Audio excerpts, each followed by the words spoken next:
Welcome back here with Money, and we're doing the top 10 of Budget 2017, the top 10 highlights that you should keep in mind from a personal finance standpoint.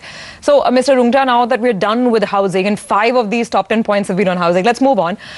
There was also a small mention in the finance bill for those who've not paid securities transaction tax, STT, which is mandatory transaction tax. Now, they will not get the benefit of the long-term capital gains tax exemptions.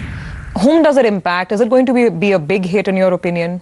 So I think this is a provision that has been introduced. It's called an anti-abuse provision because very clearly there was abuse of this exemption that was given on long-term capital gains on listed equity. It has been widely abused.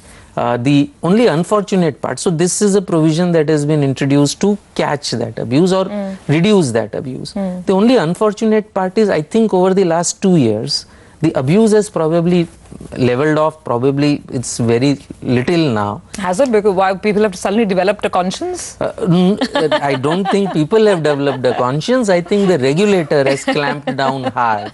Yeah. So you've seen the SEBI orders that have come on this.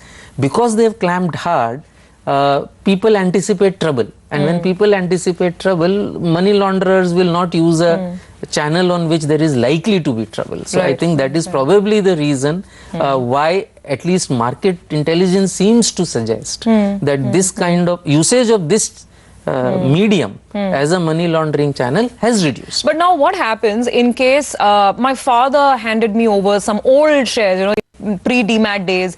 What happens if there was an old bonus or I participated in an IPO and then I never sold shares, so never paid STT because there was no transaction? Then what happens if now after, let's say, 10 years or 12, 13 years, I suddenly want to sell in the market? So one is, if the shares had been acquired prior to 1/10/2004, it's not caught by the amendment in any because case. There was no STT. Because there was in no that STT. era. Yeah. That is one. Yeah.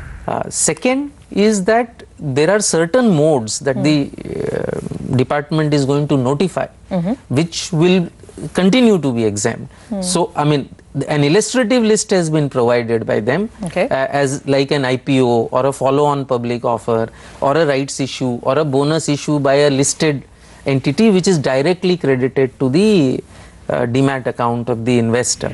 So all those kind of things will continue to be exempt, notwithstanding that when you had bought it, you didn't pay an STT. But it will have unintended consequences, which let us see what it is that they notify. Yeah, because that list of exemptions will be very important if the old bonus shares or the old IPO sort of shares will get the exemption or not. Let's now move on to some changes pertaining to gift tax, something that kind of caught the eye. It seems its scope has been widened.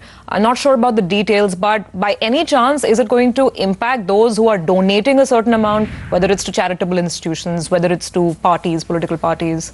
No, so if you, let's call it gift tax for the lack of a better terminology, it affected the recipient. It never affected the donor. The recipient was liable to pay tax.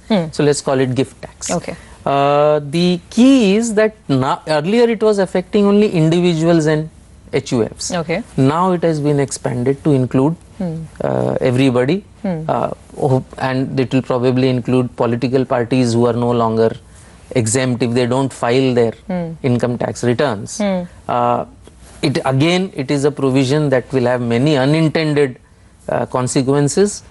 Let's see. But as of now, the donor need not worry because there's no change in tax provisions. The donor need not have worried before this amendment. The donor does not have to worry after the amendment. All right. So that brings us down to 8 points covered. Let's talk about the 9th point. There was some mention of additional bonds, new type of bonds beyond. I think we have REC bonds in the market as well. What is it that you picked up? And again, I mean, we're always looking out for anything over and above ATC, right? So will these give us deduction over and above the 1,50,000 limit? No. So these bonds were with relating to exemption of capital gains. Long-term capital gains, you could buy them up to 50 lakhs. To get exemption of long-term capital gains. So this is purely exemption on capital gains. These are not like the infrastructure bonds which gave you the 20,000 rupees extra. No. Not at all. So no such mention. So they've just now created an enabling provision that will allow them to notify bonds other than the existing National Highway Authority and REC. The central government will now also be able to notify other bonds under that slightly section. more choice, but there are bonds at the end of the day, so that there's only that much you can hopefully earn on that investment if you're looking at exemptions on capital gains tax. So that's 9 points done, and now we come down to the 10th point, and that really deals with compliance and the taxman saying, you know, be alert and pay your taxes on time. So there's a bit of a change, right? If you do not file in time, then what happens? Is this 10,000 rupee fine, or should we call it penalty? So earlier there was a penalty. Now the difference between a fee and a penalty is that a penalty needs to be specifically ordered for. After you have filed your return late and it is assessed, then a penalty could be levied and collected. In many cases, even though you filed late, no penalty was levied. Now because it's a fee, and if you file even 1 day late beyond your 31st July deadline or beyond your 30th September deadline, even 1 day late will invite a fee which you need to pay along with your return. So what this will do is, I think a lot of the procrastinators, especially those who have refunds, will now probably hurry up and make sure that. But it's 10,000 rupees. Will it really lead people to get their act together? May or may not. So, but at least those who delay will now have to pay a price for the delay. A small price for it. Fine. So we've got our top 10 in place. Thank you so much for joining in and giving us all the highlights. That's it on this week's edition of Money, Money, Money. Keep sending us your feedback, comments and queries. As always, we'll see you again next week.